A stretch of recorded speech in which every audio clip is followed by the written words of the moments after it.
Frankly, like, yeah. Oh, we're already at the top of the hour, so.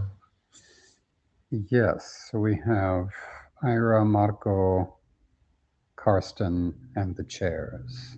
Yeah.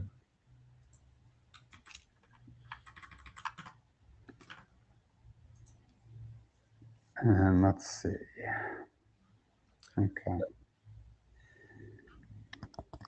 Well, do you want to start on time, or do you want to give a couple of extra minutes for?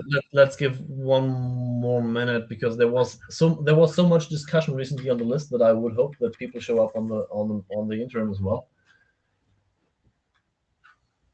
Yeah.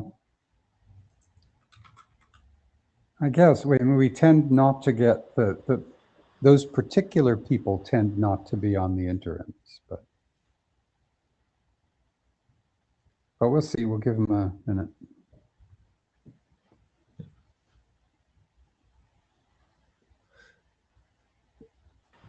So I'm here, and can you hear my audio? Yes. We can. Because my microphone stand broke, and I'm back to the built-in microphone of my laptop. Which is your voice is not as crisp as it usually is, but it's perfectly audible. Good, thank you.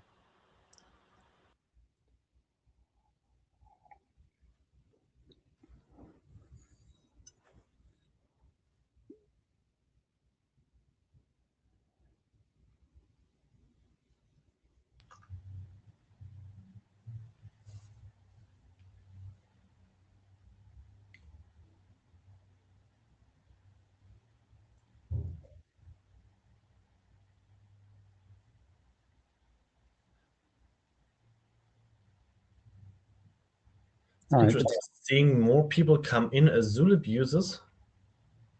Yeah, well, I imagine that's just their unattended computers logging out and into Zulip or whatever, but might be, yeah. Yeah. Let's go ahead and get started. Yeah. 2 minutes after. Do you want to lead this, or shall I? Go ahead. Well, okay. We have kind of 3 blocks on the agenda for today. One is status of documents, where Karsten has sort of just prepared also a few statements on some of those. Then we should plan, and that's the main point I think for today, plan how to have a productive meeting in Bangkok or remotely in Bangkok. And at the end, let's just like confirm that we will keep doing interims as we have been doing it. For the first block, let's start with the good news. More controls is done. It is RFC 9741. Thanks to all those involved for making this happen. It gives a lot of it increases the power that CDDL has as a language. Now for the more difficult. I want to add one thing to that, is watching the Auth 48 go by on that. I really appreciate, Karsten, that you're very quick with responding to Auth 48s. Not everybody is. And it's nice to have an Auth 48 that really turns around quickly.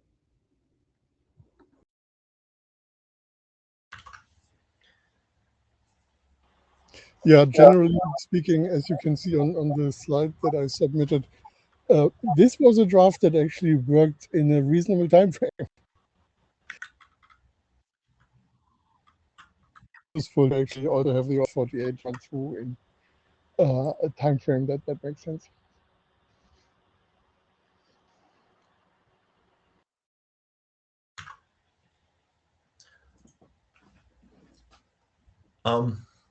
Speaking of document timeframes, we have 3 documents that I would have hoped that by now would all already be discussed at the ISG. That is EDN literals, PACT, CBOR, and CDE.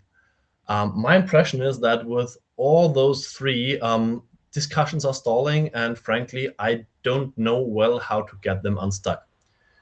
For EDN literals, I don't know. Maybe it's an option to start reducing, like to reduce material on the ABNF side of those extensions, and just like not do either one or two. It's not my preferred option, but right now we should get this unstuck because other documents are depending on it. We have the area of packed, where, to my surprise, there has been a lot of discussion then on like, do we need to do this way? Do we want to do this way? Do we assign those extra code points? A few weeks ago, we've had one presentation of a completely alternative proposal, but I haven't, like, I'd like to see, like, are there any concrete alternatives that people can rally behind? And CDE of all those three is the one that probably. Did you see my slides? Because you are trying to go through them without showing them. No, I'm just trying to summarize that kind of those are areas that we have problems with, and then let's go to your kind of to your point of view on those. And then we have CDE, which is probably the easiest for those of those three, given that I think we like it will be a rough working group last call, but I think we could probably start one now. So that's the rough overview. Rohan is first in the queue here.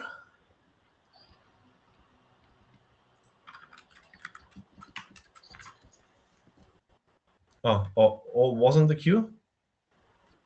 Sorry, I hit the wrong button.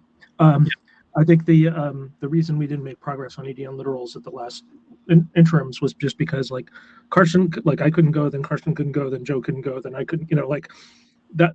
I think that was the main problem with like, we didn't have any sort of FaceTime. But maybe, Carson, you'll cover it in your slides.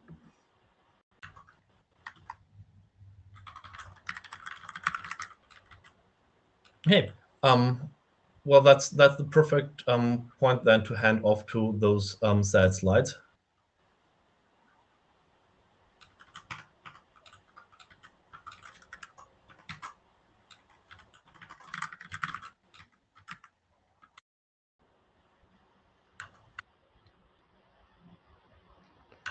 Carsten, you should have slide control.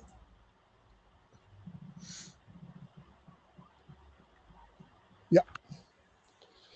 Okay, so I'm showing this slide in every meeting, but since everybody has seen it before, I can do this quickly. So we have these three areas: CBOR itself, EDN, and CDDL that we are.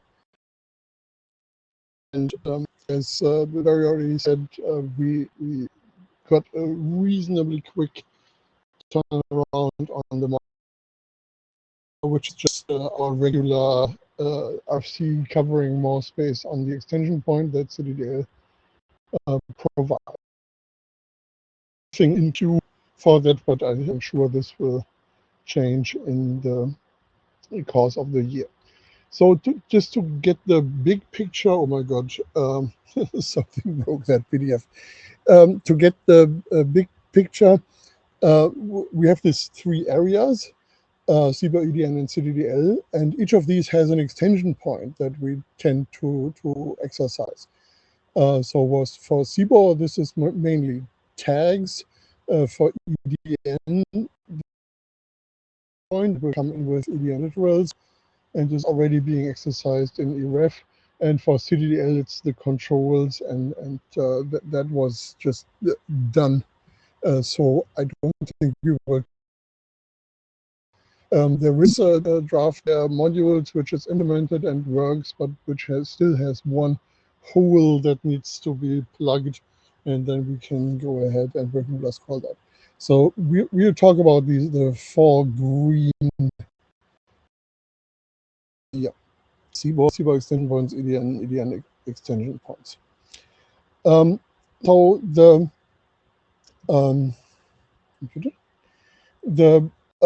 situation extension to CBOR itself, actually it's not an extension, it's just documenting best current practice, is that we had a working group document a little over a year ago, had a lot of editorial tweaking. Nothing has changed technically since that time, but we had a lot of editorial tweaking. And finally, we found out that that is not going to terminate until application level deterministic representation issue. So this is now we reference another draft CBOR numbers for the NAN issue, which is a rather specialized thing that probably most implementers don't care about. So now -8 that did one more editorial round, avoiding the word profile because that is seriously confusing people, and we added a section 2 suggested by that provided an overview. And what we have in the queue, very nice summary of the ALDR requirement by Lawrence, and I would like to put this in the appendix where ALDR is discussed because it's really good text, but it needs to be complemented by the information that. Ori.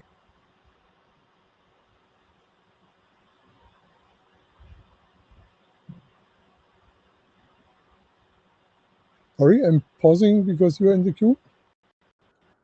Sorry, Karsten, your audio is cutting in and out a little bit during that discussion, so I just wanted to let you know. Not sure if there's anything you can do to fix the audio issues on your side, but I think I heard everything that's essential there. Essentially, that there are several pull requests still pending on CDE. Is that what's the sort of high-level takeaway? I don't think there is currently a pull request that still needs to be operated on, but I haven't looked at it for a while. So maybe somebody can have a look.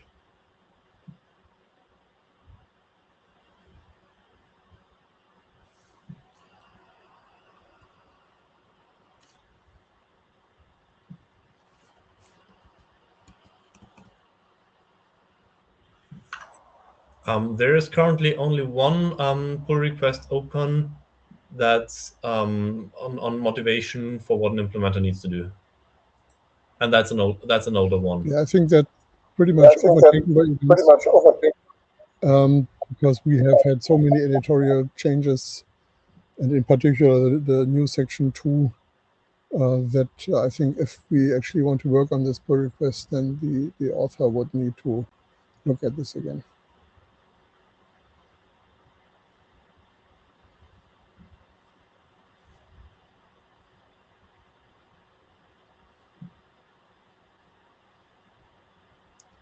Okay. So how are we going to do this? Are we going to have a working class call today, or are we waiting for that merge of Lawrence's ALDR text?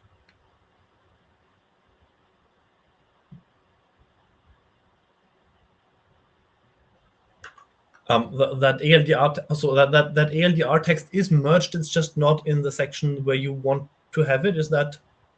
Did I get that correctly?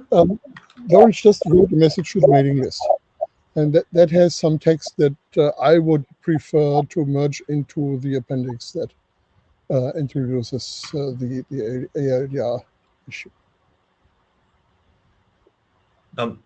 Given that this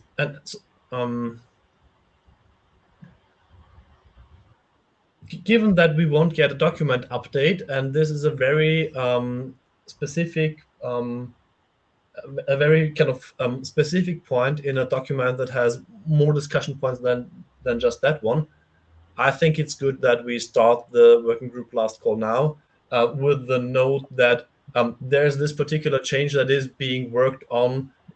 So if you like reviewers who have concerns in that particular area might want to have a look at that, or state that they need something like that worked in to say they're happy with the document.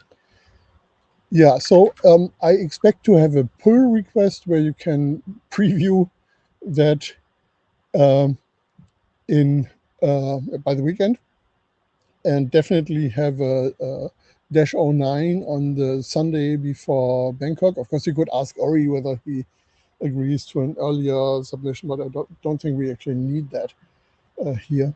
So I think there will be plenty of time. Just one single issue. So Pardon me? It's one very particular Yeah. issue, so I don't think we need to. And it's all editorial, like everything we have been doing on this last year. So again, I promised to have a PR by the weekend to submit whatever came out of this PR by Bangkok Sunday. So this will be available even before the working group last call ends. Now the chairs have to decide how much they want to add to the working group last call in the usual time frame, but I think we will have plenty of time to actually look at this. Plus, I do expect that we talk about this also at the meeting. So Right. that we will make good use of the IETF week anyway on this.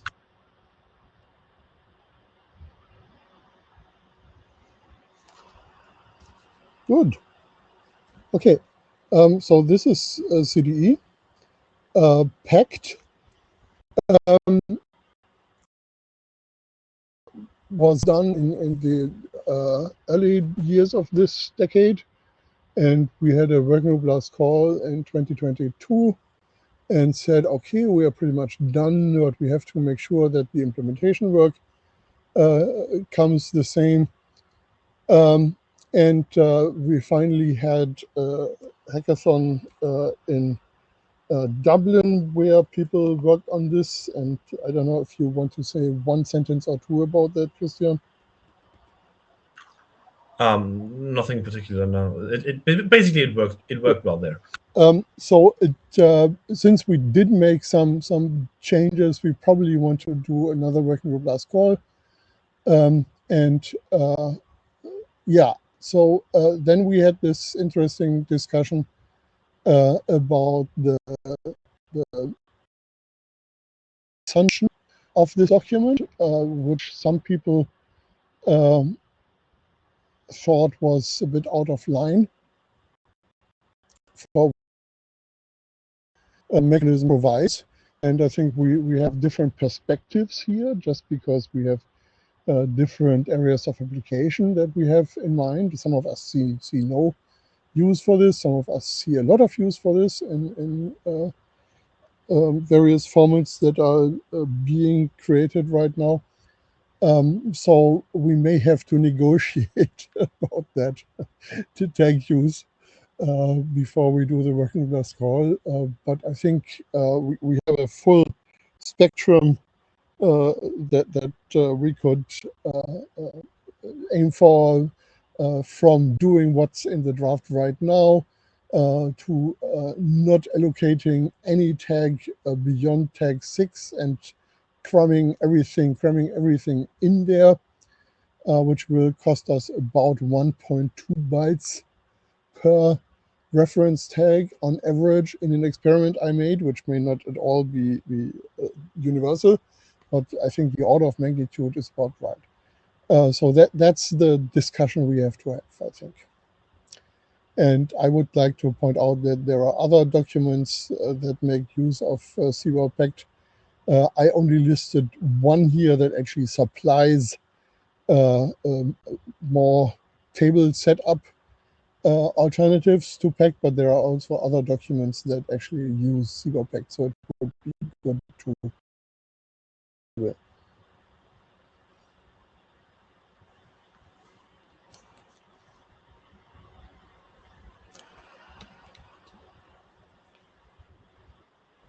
Rohan? Yeah, I think what was missing in the slide is that the main objection was to the use of the very, very large number of tags, not to the concept.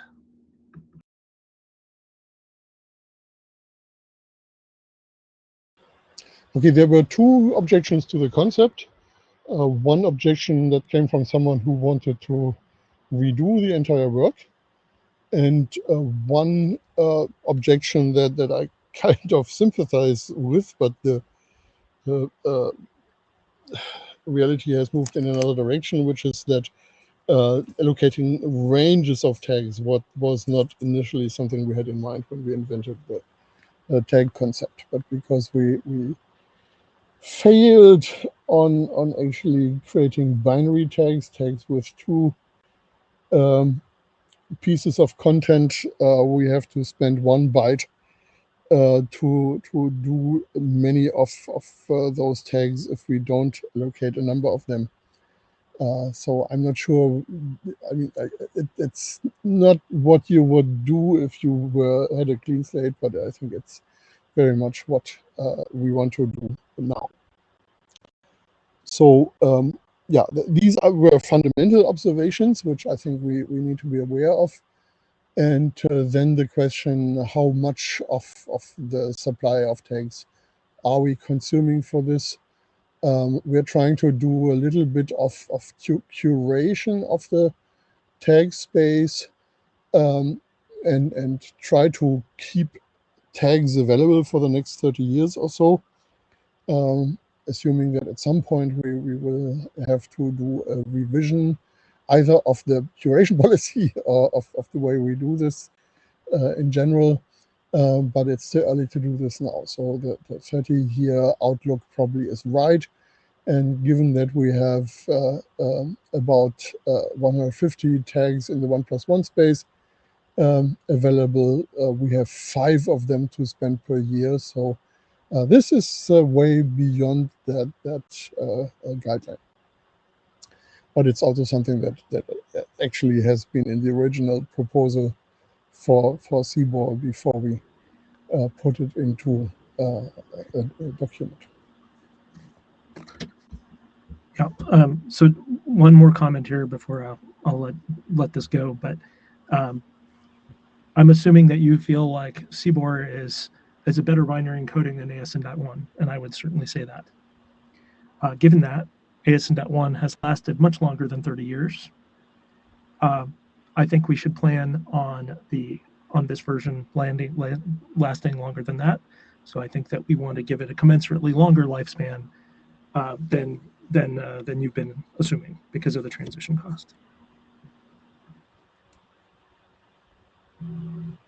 Thank you. Are you still in the queue? Yeah. So Karsten, you mentioned that there are other drafts that are referencing CBOR Pact, and I assume you're referring to drafts that aren't CBOR Pact by reference, for example. So I'm aware. I think there was a CBOR DNS draft that I'd seen that references it. It would be helpful to me to have like a list of any drafts that are referencing CBOR Pact, so I can get a sense as to how they're intending to use it. Thanks. Yeah, I didn't do that homework before this meeting. I knew that I would have to, but I've been a bit pressed for time. So yes, I'll be taking this homework. Just for the like simple thing to do here, Coral in core core href mentions them. Oscar Discovery mentions them as well. That's the references that we already have in the data tracker.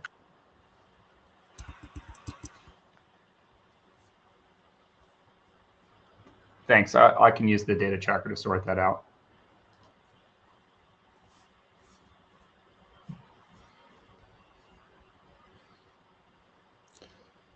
Okay, that's one piece of homework. Is there any other homework I can take from this discussion?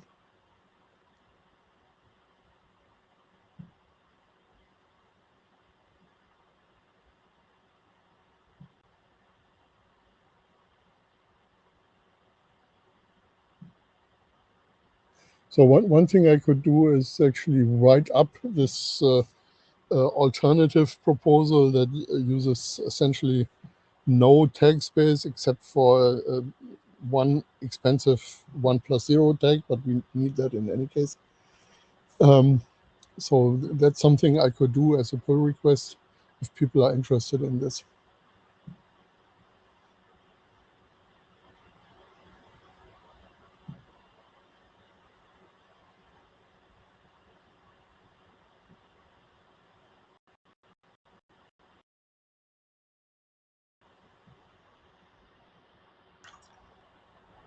All right. Hi, with no hat, I would be interested in the single. I think it's the single tag sort of alternative. I'm struggling to sort of keep track of all the discussions that have happened around this, but I think I heard on the list that yeah, folks were sort of concerned about the large number of tags consumed in the current proposal, and so if there's an alternate proposal that reuses a single tag, yeah, I would certainly appreciate being able to sort of compare the two. That's it. Yeah, and of course we can use anything in the middle between these two extremes. So we know the approximate cost of the single tag approach, but we also could spend a smaller number, and then of course we need some methodology to come up with an estimation of what the cost of that is. Okay, so I think that's a way this in Bangkok, and hopefully before that on the mailing list. So the final page is the EDN literals. So just to remind everyone what this is about. Diagnostic notation was an original part of the CBOR specification in 1749, and of course has been retained in 1849. And in the middle of that time, we had a document ready conveniently to put a few extensions into that diagnostic notation, and that turned out the document, which was an infinite amount of cause for an infinite amount of confusion. But it really is a CTDA document, so that's what it is. And it's pretty much stable for a while, since 2016. And then at some point we found out we really want to do an extension point here. And the background was that Coral was moving to CBOR, and segmentation is really not that great if you have to encode everything in the diagnostic notation already into the basic CBOR data model. It actually has been implemented in CBOR.ai for a while, and in the diagnostic tools that come with that. And I wrote it up and submitted it in literal workgroup document. And then we ran into a problem. Actually, I think even after we did the working group call, I'm not sure I remember this right, but pretty late in the discussion, we found out that maybe we want to have an ABNF for EDN. There was no ABNF in the original definition because we didn't see much use for interchange. Now see use of interchange on the tool side and on the configuration file side. Yeah, that's just a new situation that required a response. So we put this into this document as well. And then we got the observation that a document that changes the document that changes the document is a little bit difficult to read, and people wanted to have a roll-up version. So we spent, yeah, I think the better part of a year to do these two things. So the actual application-specific, application-oriented literals really a small part of the document. It's really just a roll-up, a complete roll-up of the EDN space. When the actual EDN literals proposal was generated, we were pretty adamant that this should be an extension point that is easy to, and that is kind of not dangerous. So people can just go ahead and register an extension to EDN, and it's not going we have well delimited playground in which this extensions, these extensions can be generated. But of course, we also wanted to generate our own. So for instance, the E and ref extensions, those are written up and are now stuck behind the document. And they are in active use. So this is a little bit difficult. So what we right now do is actually essentially copy text from the EDN literals document into each document that we use, which is not the best way to handle this, but this is survivable. And now we are stuck in this discussion about implementation preferences, because it's a really good thing to be able to use the ABNF to derive an implementation from it. And people are not so familiar with the idea of having this and which the extensions go. And this fence space actually is also the one that gets used for hexadecimal and base 64 literals for bytes. We are stuck in. And well, formally, we are in the waiting for AD go-ahead stage, because it already had exited the working group before we even started all these discussions. But of course, these are all valid concerns, so we have to do another working group last call. And so it will kind of go back to the working group. But I'm not going to discuss the procedural thing. I'm just looking forward here. What? So yeah, I think that we should discuss this at in Bangkok. But we had, you know, Joe had a proposal. I had a proposal, and obviously, you know, you've proposed to leave the document as is. Briefly, my proposal was to have a single layer ABNF for the app strings that are defined in this document, and I volunteered to provide BNF.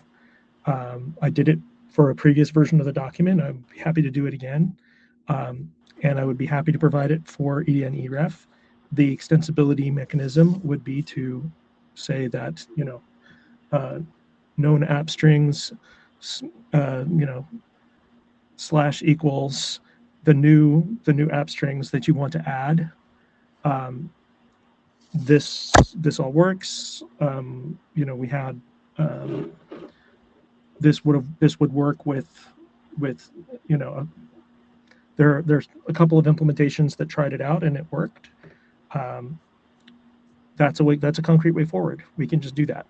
I can, you know, if that's something that you're willing to accept, I could write the PR and it would be done. Likewise, Joe has a proposal. There was some discussion about it. There's a HedgeDoc page about it. We could do that, right? So I think the problem has been that the people who have made some concrete proposals have not been in a room together, or have not, you know, had time in an interim or a particular meeting time to talk about these things.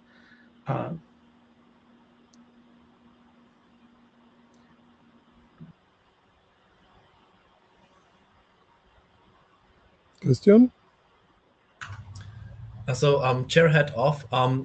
Just for clarification, that proposal that you have would entail that basically there is no escaping for characters in app strings, right? So that's not that EDN does not help the app strings, shield the app strings from the outer encoding, but it's all like literally piecing them together. as long and with the condition that there are no single quotes or nothing that terminates the app string. Could you please clarify which type of escaping you're talking about? Because we didn't. As they're currently described, app string, the regular string escaping of CBOR EDN applies to app strings. So your proposal removes that, right? I think that's the harder discussion whether or not that should be allowed than just what is in the ABNF, because like Carsten has already shown that like one type of ABNF can be transferred into the other, but the question behind it is what is legal ABNF and what is not. What is legal EDN and what is not. So you mean prefixed, like you mean app strings, not regular single quote, bare single quoted strings. Well, I've treated them as very similar to each other so far. But yes, as your proposal only changes app strings, which is the prefixed ones, yeah. I suppose that any changes would only be to those. Yeah. So that's a proposal, and Joe has a different proposal which would allow those escapes. The thing is that there hasn't been, nobody has said, yeah, like I can envision here's a type of new app string that I can think of where I think it would be really, really super nice for me to have, escaped backslashes and single quotes and whatever, right? I mean, the kinds of things that are in the now 6 known app strings don't have that requirement. Yeah, it's probably useful to actually keep in mind one requirement that we never have written up, but that is underlying EDN, because it stole the way this requirement is fulfilled from JSON, which is that you can take any EDN file and flatten this down to essentially printable ASCII plus newline automatically. So you don't have to understand what's in there, but you can just process this into a way that can easily be worked on by systems that have a problem going beyond printable ASCII plus newline. And that is a requirement that I'm not sure is worth giving up. So Joe's proposal would have allowed for, it would have kept the mechanisms that allowed for ASCII, but I don't think that there has been a good motivation for that, ASCII only systems requirement. Like Joe specifically asked for a use case or an example of that on the list. Nobody responded.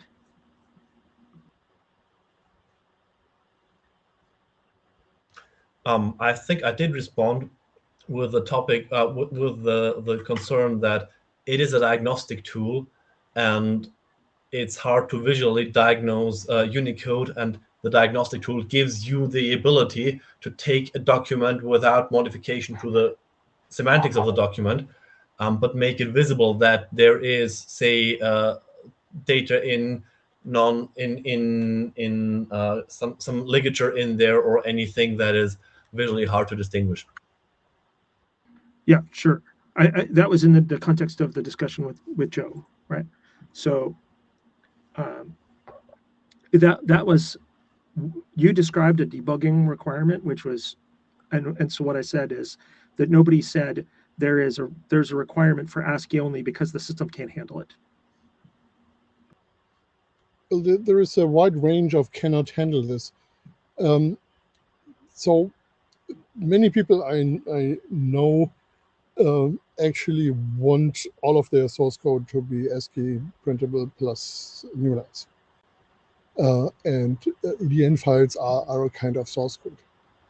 I think that's still a rather important requirement. I mean, in 40 years, it may be less of a requirement because we all have Unicode capable systems, and we have ways to separate format effectors from the.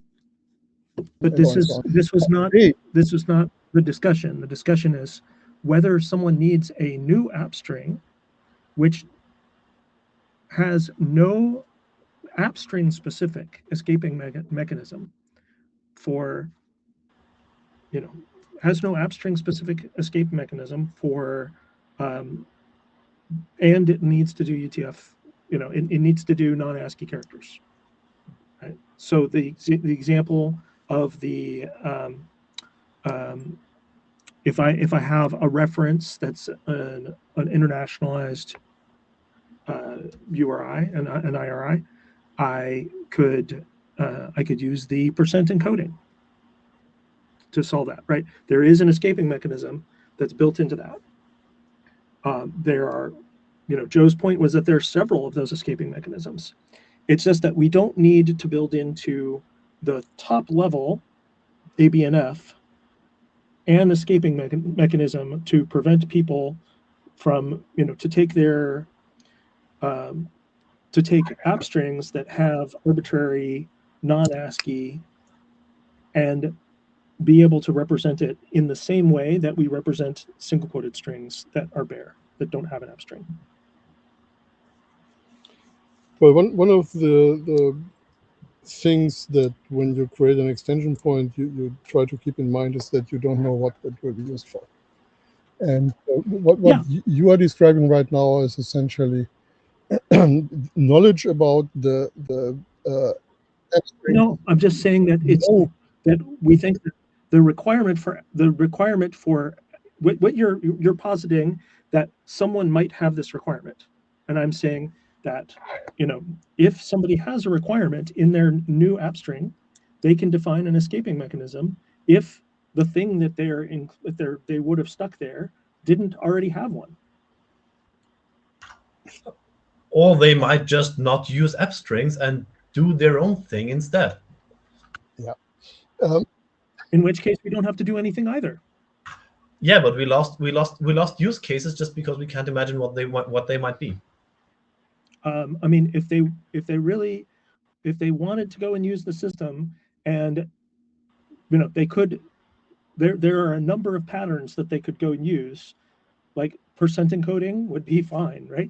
There are things that they could do that wouldn't require them to go and think about the problem. They could just go and implement.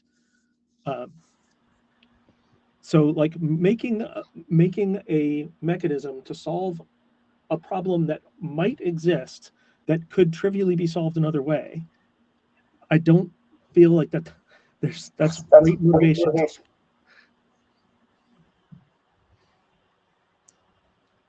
Yeah, I think the difference here is in how easy we want to make it to actually have these extensions.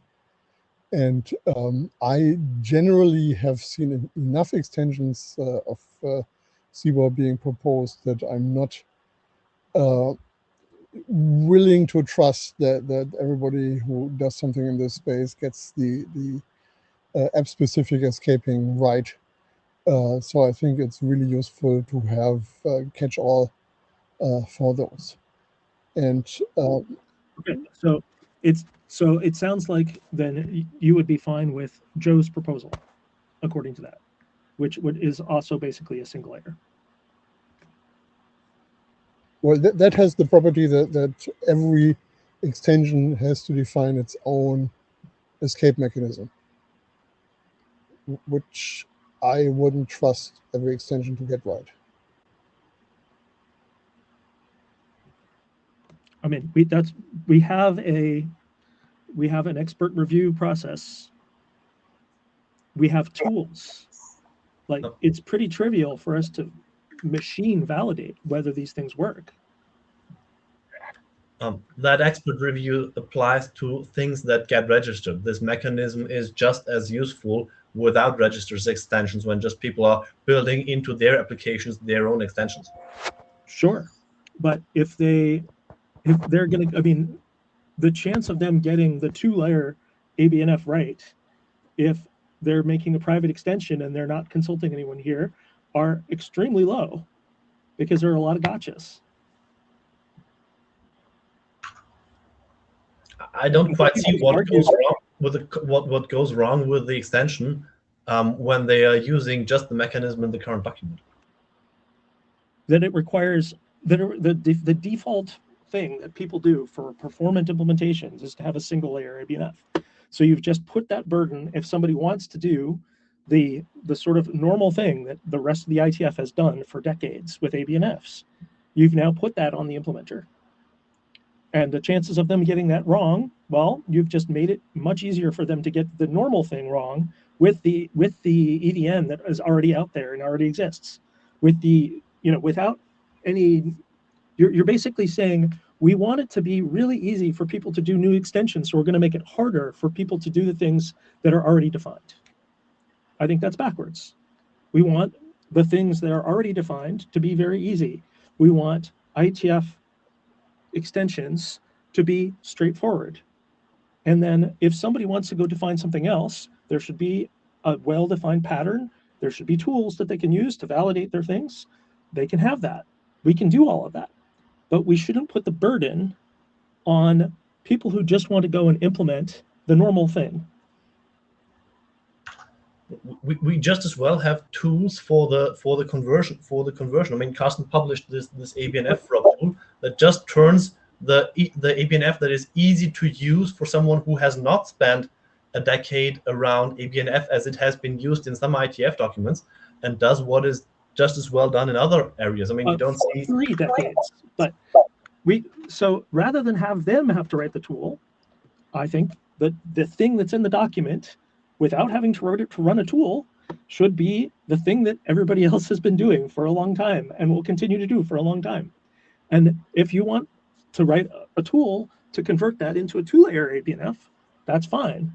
And then other people can use that tool for their 2-layer ABNFs. But for the thing that most implementers do, that most people do in order to have a performant implementation, let's go do the 1-layer ABNF.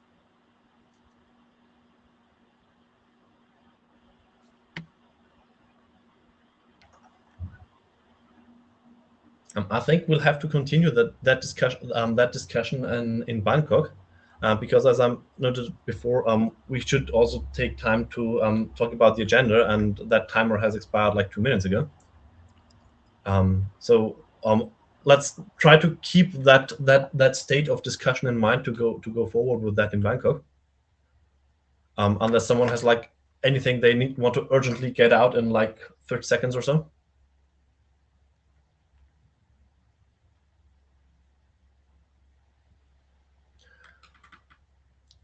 I would say that I'm taking the homework that Ori has written into the chat at 1642.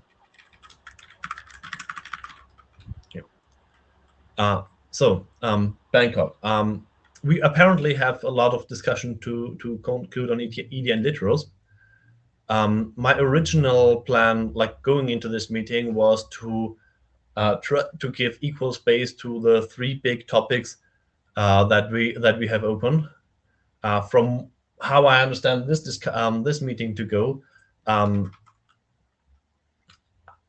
I revisit that and try to get more discussion space for EDN literals, because apparently that is the one where we still have a lot of unresolved differences in views on this. So if we go with, we have 60 minutes and no conflict that I'm aware of anymore. Thanks, Ori, and whoever else was involved there for enabling that rescheduling at that late time. So I don't think we'll get away with anything less than half an hour for EDN literals, and we'll have like at least 5 minutes of over. I'd call chair slides and introduction notes overhead here, which leaves us with 25 more minutes. is there anything anyone would like to bring up for that meeting outside those two documents, outside CDD and PACT, which might also still need discussion? Martin? Yeah, CBOR DNS, of course. So I guess I need 5 minutes, maybe 10 for that. I don't know yet. Need to reorder my thoughts for that. But if it's 5 minutes, then it's 5 minutes.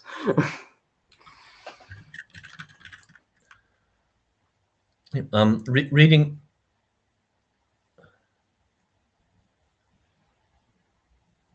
Reading up on the chat. Yes. Yes. Thanks, Ori. Making the options easy to understand for the room will definitely be a priority for all the 3 proposals that are out there. If we can do CDE on the mailing list, that's fine with me. PACT will certainly need. So we won't get any sensible work done with PACT, and I think we should with less than 10 minutes.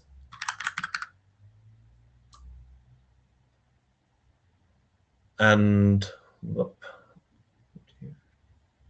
so we can probably even spend some more time than the absolute minimum 30 minutes on ED and literals. Yeah. Carsten also mentioned that. Yeah. Don't think this will suffice to converge on priorities for ED and literals. What I think could make things better here is if that presentation of options that Ori mentioned could happen ahead of. So we are meeting on Tuesday. What we've had happen the last few years was that slides usually only got done a day before. Could you, Rohan, Carsten, and absently Joe, try to get a sensible presentation, or like a overview of the properties that you like? Thanks for correcting me. Indeed, we're meeting on Monday even. Could you try to get presentations out by, say, Tuesday, latest Wednesday next week already, so that people can already start discussion on the list based on what you will present then? And I'm happy to go to like accept and re-accept updated iterations of those presentations, but I think that will enable us to have a chance to converge on something in Bangkok. Does that work for Carsten and Juan?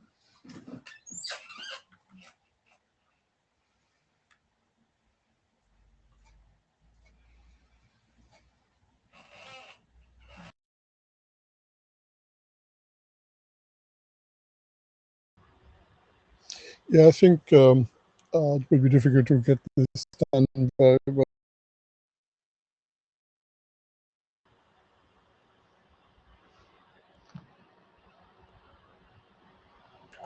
Okay, Rohan, your audio problems was that regarding me or regarding Carsten?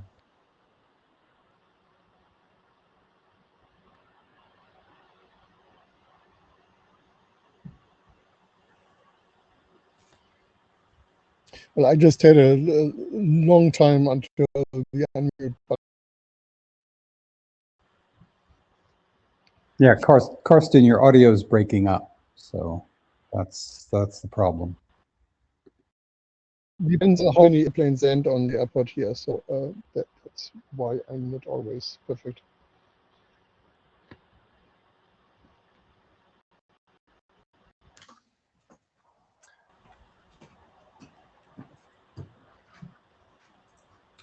Okay. We didn't get your response to Christian's question about whether you could get slides done next week. Doesn't have to be like the full slide setup, but at least like describing the properties and the properties that you like about the current draft compared to the other.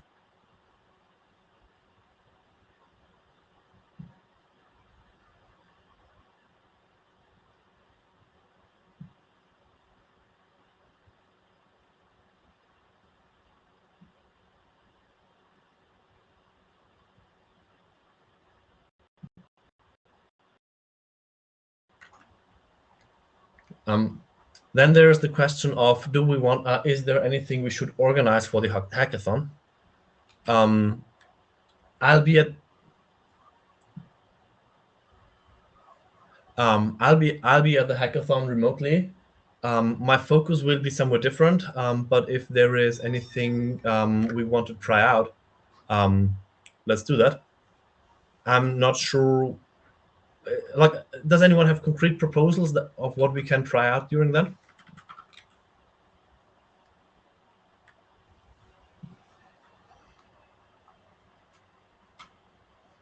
Well, are we done with?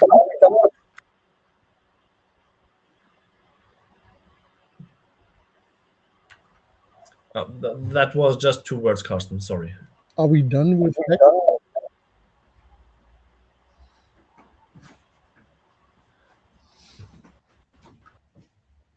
Spend time. We need to spend time with PACT and the hackathon. Are we done with PACT? I think so, because all that. I think most of what is left is haggling about numbers, and we can do the maths on that without implementation work, right? I'm not sure. So maybe feeding the new parameters into our implementations and seeing how they behave might be a thing we can do at the hackathon. So we have some numbers that we agree actually work.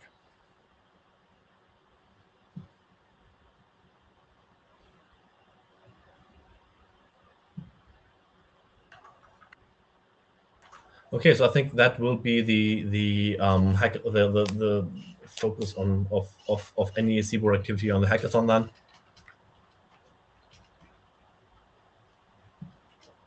Rohan will also be on the hackathon. And Rohan, any preference on what you like? More people around working, or what you will be working on?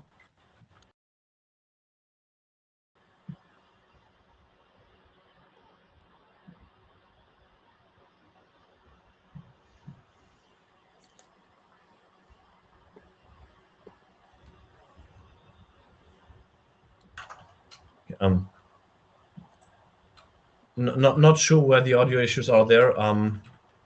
But hearing nothing, let's use the last 2 minutes for the usual pre-meeting question. I suggest we continue as we have always done with the interims. I won't be around for any interims during April. But then Barry is here too, so I think we can continue as soon as we have things on the agenda again. Yeah, the only question that I had, the reason 2 April is set with a question mark, is that too soon after the IETF meeting to have the first interim, or do we want to put it on the schedule? What do we think? Well, after that 1 hour meeting, we will have things that have dropped on the floor, so I think it would be good to have a quick meeting. Okay, and we start on 2 April.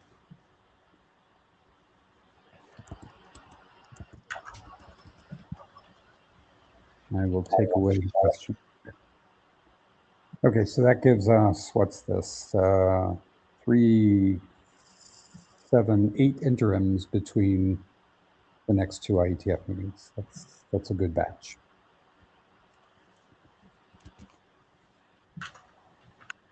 Okay.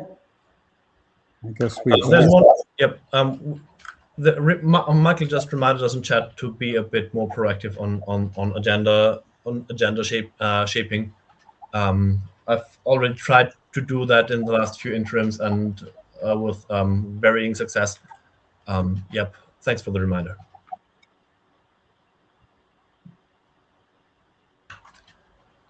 Then see you, even though just virtually in my case, in Bangkok. Thank you all. Thank you all. Yes, thanks for coming. And thanks, Marco, for taking minutes. Always thanks to Marco. We couldn't do it. Bye-bye. Bye.